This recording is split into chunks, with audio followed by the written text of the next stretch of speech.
Assalamualaikum warahmatullahi wabarakatuh. Kami dari kelompok 3 akan memaparkan materi tentang sistematika dan klasifikasi anggaran negara. Adapun anggota kelompok kami yaitu saya sendiri, Niki Kastiti Tunjung Hapsari, NIM 12403193177. Dan yang kedua, Elis Nur Alifi, NIM 12403193199. Yang ketiga, Nadia Hananingrum, NIM 12403193215. Dan yang terakhir, Nabila Salasia Samsa, NIM 12403193224. Yang pertama yakni sistem anggaran negara. Anggaran merupakan salah satu bagian dari proses pengendalian manajemen yang berisi rencana tahunan yang dinyatakan secara kuantitatif. Diukur dalam satuan moneter. Anggaran merupakan taksiran sumber daya yang diperlukan untuk melaksanakan program kerja. Sedangkan anggaran negara adalah suatu pernyataan tentang perkiraan pengeluaran dan penerimaan yang diharapkan akan terjadi dalam suatu periode di masa depan, serta data dari pengeluaran dan penerimaan yang sungguh terjadi di masa lalu. Sistem anggaran negara mengutip pendapat Henry 1988. Secara singkat, perkembangan anggaran dapat dibagi menjadi 5 periode, yaitu 1. Anggaran tradisional dengan orientasi pada pengawasan pada tahun 1921 sampai 1939. 2. Anggaran prestasi atau program dengan orientasi pada manajemen pada tahun 1939 sampai 1960. Yang ketiga, anggaran perencanaan pemrograman dengan orientasi perencanaan ekonomi, yakni pada tahun 1960 sampai 1970. Yang keempat, manajemen berdasarkan tujuan dengan penekanan pada desentralisasi anggaran, yakni pada tahun 1970 sampai 1976. Dan yang terakhir adalah anggaran berdasarkan nol dengan penentuan pada penentuan ranking prioritas program, yakni pada tahun 1976 sampai sekarang.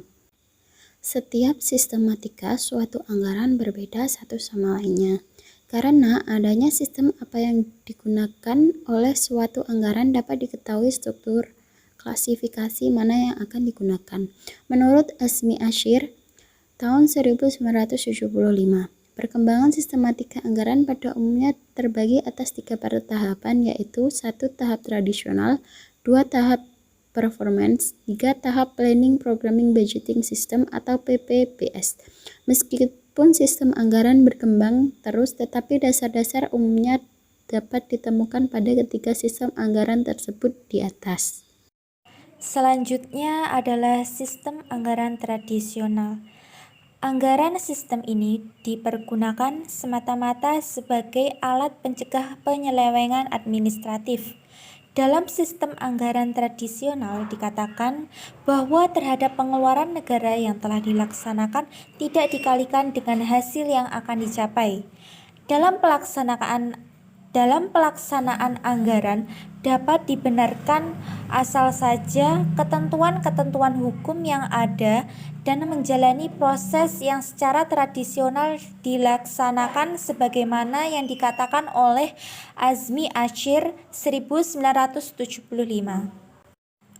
Ciri dari sistem anggaran juga terlihat dalam lingkaran edar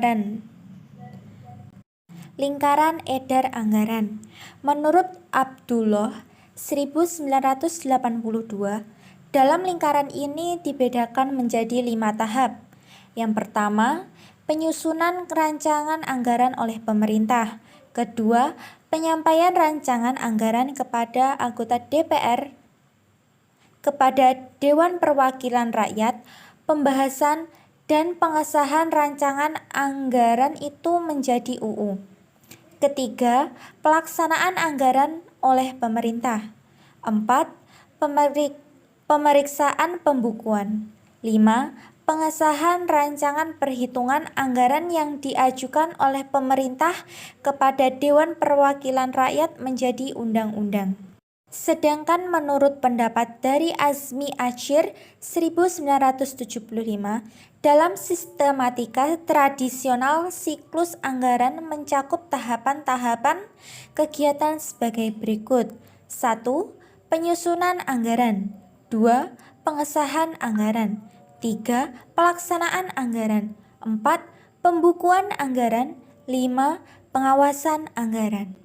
Pusat perhatian pada tahapan pengawasan anggaran di mana dilakukan secara ketat atas pelaksanaan anggaran yang sedang dilakukan.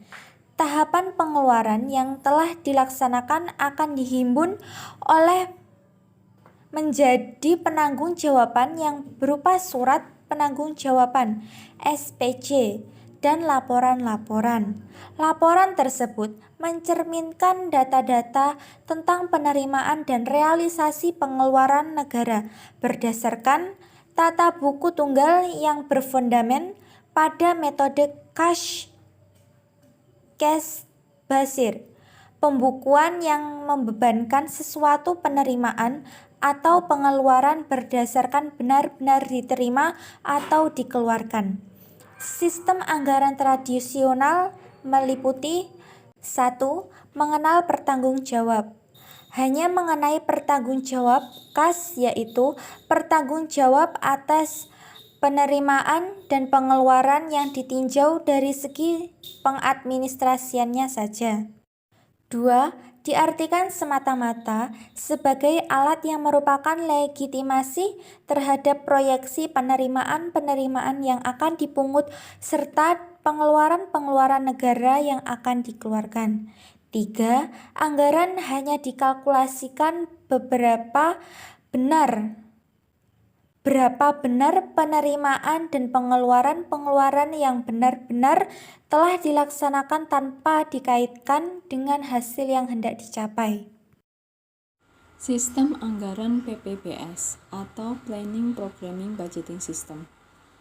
PPBS adalah perencanaan pembuatan program dan anggaran dari suatu instansi pemerintah atau badan swasta yang diikat dalam suatu sistem yang menyeluruh, di mana kebutuhan akan PPBS ini disebabkan oleh sumber dari pemerintah yang senantiasa lebih sedikit daripada yang diperlukan masyarakat.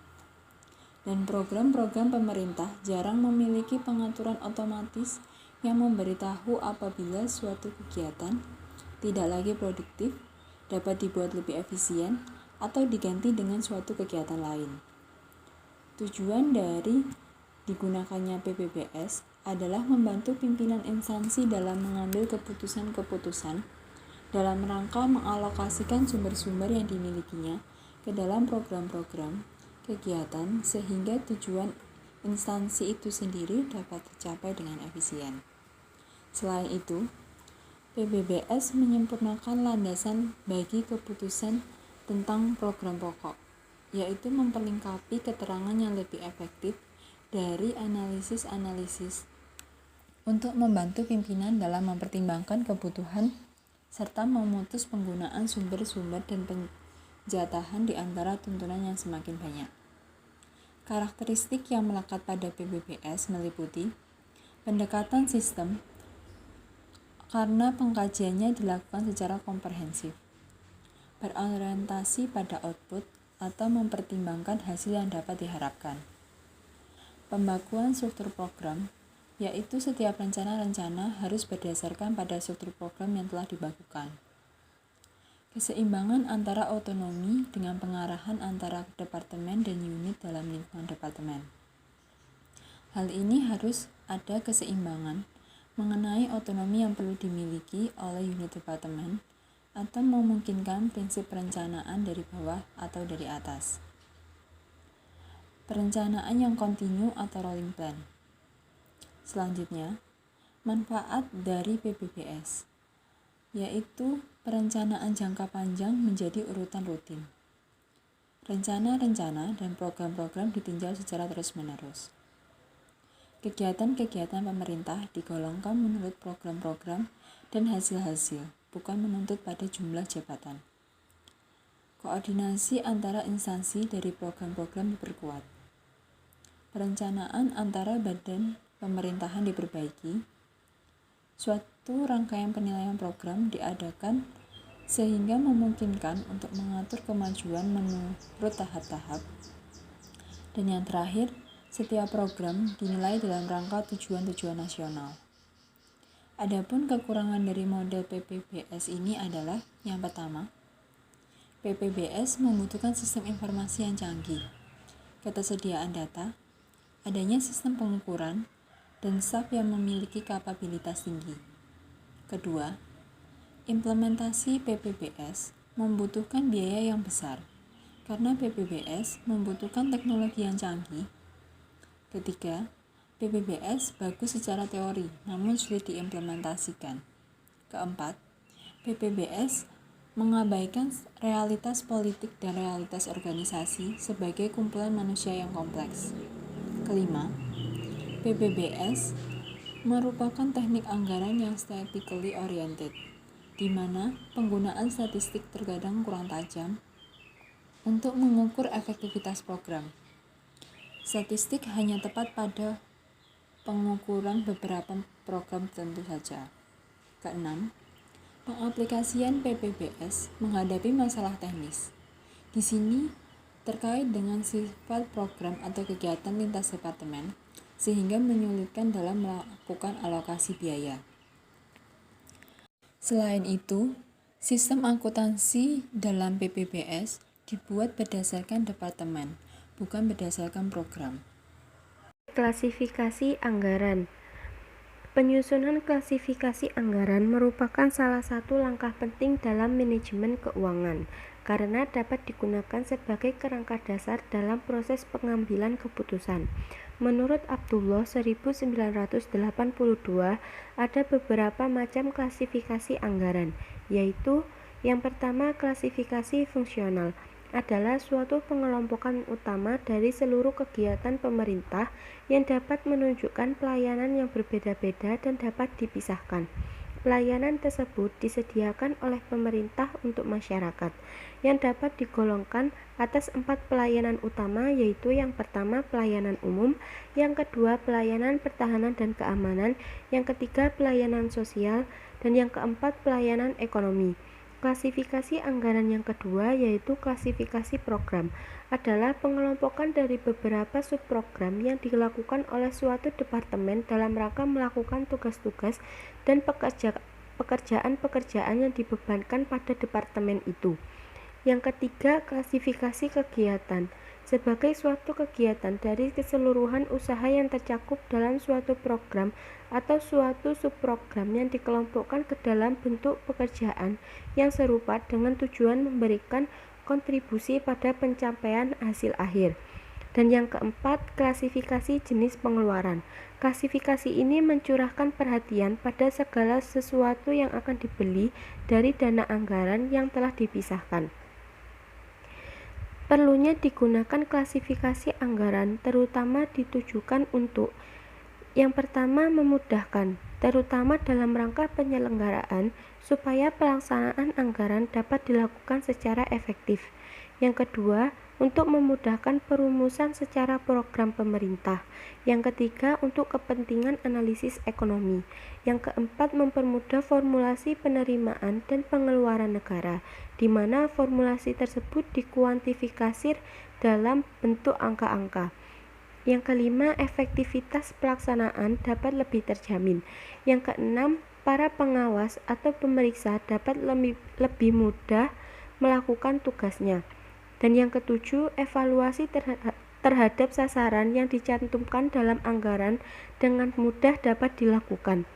Adapun klasifikasi anggaran dapat dikemukakan sebagai berikut. Yang pertama, klasifikasi organik, yaitu lebih menekankan pada organisasi negara, baik lembaga tertinggi, non-departemental, organ-organ pemerintah, dan departemen-departemen. Yang kedua, klasifikasi objek. Sifat klasifikasi ini mudah dalam penyusunan anggaran, karena seluruh pengeluaran dikelompokkan berdasarkan jenis-jenis pengeluaran, dan dari jenis-jenis pengeluaran ini dapat dibagi lagi ke dalam sub-sub jenis pengeluaran yang disebut dengan mata anggaran. Yang ketiga, klasifikasi fungsional.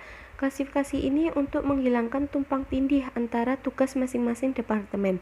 Maka ditempuh klasifikasi ini segala tugas-tugas fungsi program pemerintah dikelompokkan dalam beberapa sektor, dan dari sektor dibagi lagi ke dalam sub sektor dari subsektor dibagi lagi ke dalam beberapa program.